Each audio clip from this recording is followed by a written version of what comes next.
Ashama harka fuunii kabajamtootaa fi jaallatamtoota hordoftoota qaroo miidiyaa oduu fi odeeffannoowwan keenya qabannee dhiyaanneetiin jirra. Qaroo miidiyaa laayik, sheer, sabskiraayib gochuun yaada keessan karaa koomentiitiin nu biraan ga'uu hin dagatina. Tajaajilli kaargoo fi loojistikii daandii xiyyaara Itoophiyaa Afrikaa irraa filatamaa ta'uun waggaa lammaffaaf walitti aansee mo'ateera. Tajaajilli kaargoo fi loojistiksii daandii xiyyaara Itoophiyaa Afrikaa irraa filatamaa ta'uun yeroo lammaffaaf badhaasa argate. Daandiin xiyyaara Itoophiyaa tajaajila fe'umsa kennuun Afrikaa irraa Beest Kaargoo Airline Afrikaa jedhamuun marsaa lammaffaaf badhaasa Arabiyaan Kaargoo Awwaard argateera. Sirna badhaasaa kunis Yuunaayitid Arab Emireet magaalaa Dubaayitti gaggeeffamuunsaa daandii xiyyaara Itoophiyaa irraa odeeffanne. Qajeeltoo kennanii fudhachuun fedhii ulaa galaanaa milkeessuudha jedhame. Fedhii biyyaalessaa milkeessuuf ministeerri muummee Dr. Abiy Ahmad yaa'ii idilee sadaffaa bara hojii afuraffaa waggaa jahaffaa mana maree bakka bu'ootaa uummataa irratti qajeeltoo kennanii fudhachuu fala ta'uu ibsaniiru. Ibsa isaanii keessatti seenaa ulaa galaanaa qabaachuu qofa utuu hin taane ulaan galaanaa Itoophiyaaf waa hunda ta'uu hubachiisaniiru. Yaada kana irraa ka'uun Itoophiyaan ulaa galaanaa Zaayilaa, Barbaraa, Sumaaleelaand, Jibuutii, gama Eertiraatiin Adulisii fi Asab argachuu qabdi jedhan. Kanaafis Itoophiyaan biyya guddoo fi kuufama guddaa qabdu ta'uu akka sababaatti kaasaniiru. Akkuma hidha laga Abbayyaa waliin dubbachuun furuun danda'ame dhimma ulaa galaanaa irrattis irra deddeebi'uun badhaadhina hundaa hammataa mirkaneessuun ni danda'ama jedhan. Mootummaan isaanii misooma waloof wantoota barbaachisan hunda biyyoota hojjetan waliin miseensa ta'uun aantummaa gar tokko utuu hin qabaatin fedha ulaa galaanaa Itoophiyaa galmaan ga'uuf akka hojjetanis eeraniiru. Walitti dhufeenya hawaasaa biyyoota ollaa fi amala dippiloomaasii Itoophiyaan qabdu qajeeltoo nagahaaf kennanii fudhachuun dabalame fedhii ulaa galaanaa milkeessuu akka danda'amus hayyoonni ibsaniiru. Baay'inni uummataa miiliyoona 120tti dhiyaatu qabaachuun wal qabatee ulaa galaanaa naannawa biyyoota Itoophiyaa jiran keessaa tokko qofa argachuun biyya tokko qofa waliin jiraachuu gahaa miti jedhan. Biyyoota ollaa waliin walitti dhufeenya barbaachisaa ta'uu eeranii walitti dhufeenyi biyya tokko waliin ta'e hunda waliinis dhimmi ulaa galaanaa dhimma jiraachuu fi jiraachuu dhiisuu waan ta'eef dhimma murteessaadha jedhame. Kanaafis waliigalteen Itoophiyaan Sumaaleelaand waliin mallatteessitee mul'istuu dippiloomaasii Itoophiyaa daandii nagahaan eegalameedha jedhan. Sumaaleelaand akka biyyaatti adda baatee erga dhaabbattee waggoota 33 lakkoofsifteerti. Akka biyyaatti itti fufuuf garuu Itoophiyaa irraa beekamtii barbaadduun Itoophiyaan mallatteessiteerti. Mallattoon Itoophiyaa fi Sumaaleelaand gidduutti mallattaa'ee qajeeltoo kennanii fudhachuu keessaa dhaabbilee daldalaa gurguddoo dhibbantaa murtaa'ee kennuu fi Sumaaleelaandiif beekamtii biyyummaa kennuun ida'amee nagaa kan bu'uureffatedha. Biyyoota ollaa Itoophiyaa biroo waliinis haaluma kanaan itti fufuun carraa ulaa galaanaa argachuu Itoophiyaa bal'isaa jedhan. Adeemsa kana keessatti qajeeltoo kennanii fudhachuu ija siyaasaan gama lamaaniin karaa nagaatiin walii galanii raawwachuudha. Dhimmi nageenya ulaa galaanaa qofaaf osoo hin taane wantoota hunda faana wal ta'uu fi nageenyaan aadaa kennanii fudhachuu biyyoota gidduutti cimsuun fedhii biyyaalessaa milkeessaa jedhan. Yuunivarsiitii Dirree Dawaatti hayyuu seeraa fi misooma nageenyaa Dr. Roobaa Pheexroos dhimma ulaa galaanaa Itoophiyaaf dhimma siyaasaa utuu hin taane dhimma hawaasummaati jedhan. Itti dabaluunis Itoophiyaan biyyoota Afrikaa keessaa biyya qabeenyii fi bal'inni uummata guddaa qabaachuudhaan aadaa fi amantaan biyyoota ollaa waliin wal keessa faca'anii waan jiraataniif rakkoo Itoophiyaa biyyoota ollaa waan hanqatu miti jedhan. Laggeen daangaa Itoophiyaa qaxxaamuranii biyyoota ollaatti yaa'an hordofee walitti dhufeenyi Itoophiyaan biyyoota ollaa ishee waliin qabdu uumamaan kan walitti hidhamedha jedhame. Kanaaf qajeeltoon nagahaa fi kennanii fudhachuun ministeerri muummee Dr. Abiy Ahmad ibsan kanuma waan ta'eef cimsanii itti fufuun ulaa galaanaa milkeessuuf shoora olaanaa qaba jechuun walitti dhufeenya Itoophiyaan ollaa waliin jajjabeessuun karaa nagahaan nageenya mirkaneessuudha jedhaniiru. Hojjettoota mindaan jiraataniif gibirri hojii akka hir'ifamu gaafatame. Pirezidaantiin Konfedereeshinii Waldaalee Hojjettoota Itoophiyaa obbo Kaasahun Foolaw hojjettoota mindaan jiraataniif gibirri hojii hir'isuu dabalate tarkaanfiiwwan biroo akka fudhatamu ministeera muummee Dr. Abiy Ahmadiin xalayaan gaafataniiru. Pirezidaantiin Konfedereeshinichaa Kaasahun Foolaw VOA'tti akka himanitti gatiin birrii gadi bu'aa dhufuun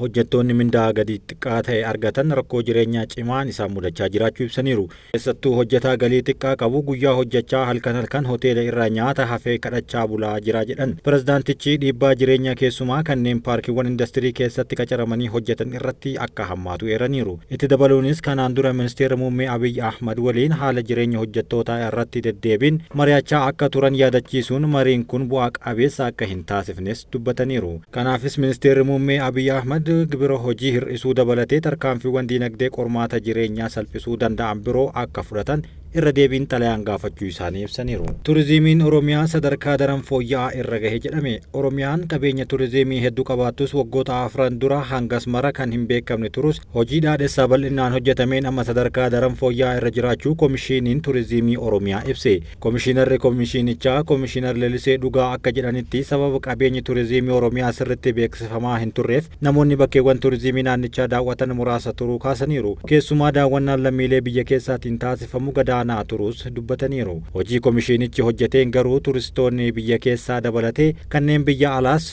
COVID-19 asitti daran dabalaa jiraachuu himaniiru. Amma waggaatti hanga turistoota biyya keessaa 100,000 lakkaa'aman bakkeewwan adda addaa daawwachaa jiraachuus kaasaniiru. Komishiiniin Turizimii Oromiyaas gaafa hundaa'e hojii isaa inni dura qabeenyawwan turizimii naannichaa adda baasu yoo ta'u waggoottan afran kana hojii dhaadhessaa fi maarketingii bal'inaan hojjetamuu himu. Kunis komishiinicha qofaan raawwatame osoo hin taane dargaggoota daawwachiisan hoteelota, hojii biizinasiiwwan xixiqqaa fi turizimiidhaan wal qabatu hojjetanillee dabaluudhaan kan raawwatame yoo ta'u keessumaa hojiin dhaadhessaa miidiyaa hawaasummaa irratti taasifame bu'aa olaanaa fideera jedhan. Daandii qilleensa Itoophiyaa keessa waggaatti imaltoonni miiliyoona 10 ta'an akka daraban kan himan komishiinariin Finfinnee fi naannawwan ishee bakka qubannaa ta'uun hawwata turizimii ta'uu irratti akka argaman dubbataniiru. Hojii Oromiyaa beeksisuuf biyyoota ollaa waliinis hariiroo cimaa yaalii taasifameen biyyoota akka Keeniyaa, Ugaandaa, Jibuutii, Taanzaaniyaa fi kanneen biroo turizimii Oromiyaa daawwachaa jiraachuu himanii kanas ayyaana Irreechaa ji'a fulbaanaa keessa kabajame irratti ilaaluun akka danda'amus dubbataniiru. Dameen turizimii bakka rakkoon nageenyaa fi bu'uuraalee misoomaa hin jirretti guddachuun rakkisaa ta'uu eeranii aadaa fi ilaalchi uummanni turizimiif qabu akkasumas haalli kunuunsaa fi itti fayyadamummaa bakkeewwan turizimii mul'atu hundaa ol qormaata ta'aa jiraachuu kaasaniiru. Kanas miidiyaa idilee fi hawaasummaa fayyadamuun fooyyessuuf hojjetamaa jiraachuus dubbataniiru. Dhumarrattis egereen guddina diinagdee Itoophiyaa ta'ee Oromiyaa turizimii ta'uu ibsuun kanaafis biyyattiin qabeenya turizimii hin tuqamne waan qabduuf namni abshaala ta'ee fuula isaa garasitti akka naanneffatus dhaamaniiru. Oduu biraatiin miidhaan dubartootaa fi daa'imman irra gahuu dabalaa jiraachuu himame. Miidhaan dubartootaa fi daa'imman irra gahuu yeroodhaa gara yerootti bifa jijjiiratee dabalaa jiraachuu biiroon dhimma dubartii fi daa'imman Oromiyaa beeksise.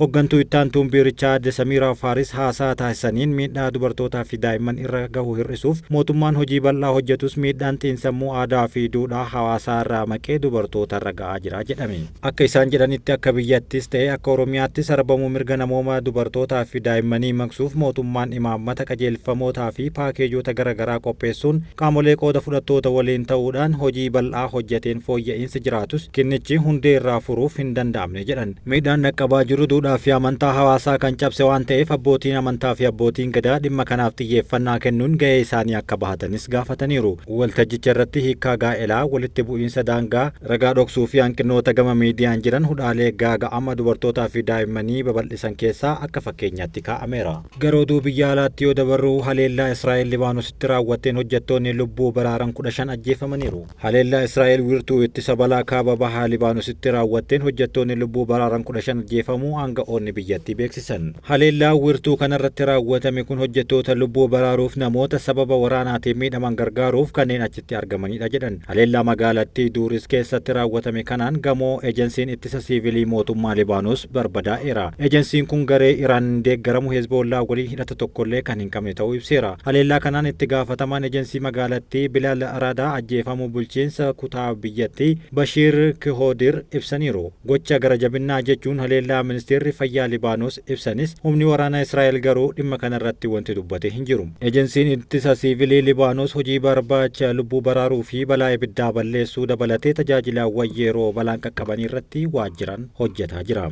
Haleellaa Israa'el bulchiinsa kibba naabaatti raawwatteen dameen wiirtuu ejensii ittisa siivilii kanaa magaalaa Saalim keessatti argamu barbadaa'eera. Haleellaa kanaanis ogeessota fayyaa 5 dabalatee namoonni 6 ajjeefamuu maddi oduu mootummaa Libaanos NN gabaaseera. Israa'el haleellaa fulbaanaa kaastee geggeessaa jirtuun yoo xiqqaate hojjettoonni lubbuu baraaranii fi fayyaa 192 ajjeefamuu ministeerri fayyaa Libaanos ibseera. Israa'el guyyoota dhihoo asitti magaalaa guddoo Libaanos Beeruut karaa qarqara kibbaa dabalatee haleellaa qilleensarraa bakkeewwan birootti raawwachaa jirtu cimsitee itti fufteerti. Israa'el haleellaa qilleensarraa guyyoota 4f osoo walirraa hin citin geggeessaa kan jirtu yoo ta'u bu'uuraalee misoomaa fi wiirtuuwwan garee Hizbollaa waliin hidhata qabu jettee yaaddu irratti kan xiyyeeffatte jechuun humni qilleensa ishee dubbateera. Libaanos keessatti waliigalteen dhukaasa dhaabuu akka taasifamuuf waamichi idil addunyaa dhihaachaa kan jiru yoo ta'u aanga'oonni Ameerikaa yaada waliigaltee jalqabaa aanga'oota Libaanosiif dhiyeessuun isaanii ni yaadatama.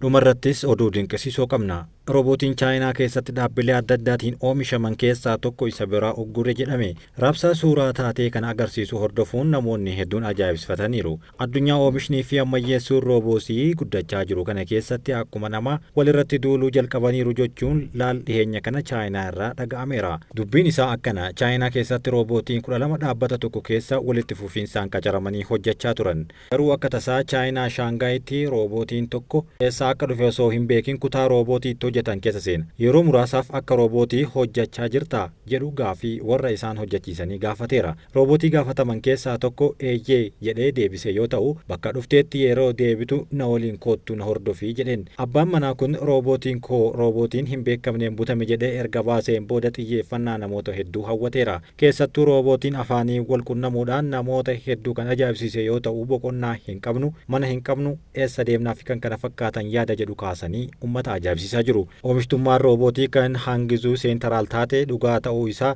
akkasumas roobootiin wal miidhuu danda'uu fi dhiisuu isaanii adda baasuuf kan hojjetamu ta'uu gabaaseera. Keessumattuu roobootiin xiqqaan uggura kana raawwate jedhame kun gosa roobootii biroo akka akeeku taasifameera jedhan oomishtoonni roobootii. Kabajamtoota hordoftoota Qaroo Miidiyaa oduu dursuun isin waliin kan ture Ameen Shubbiseetii waan nu dhageeffattaniif guddaa galatooma.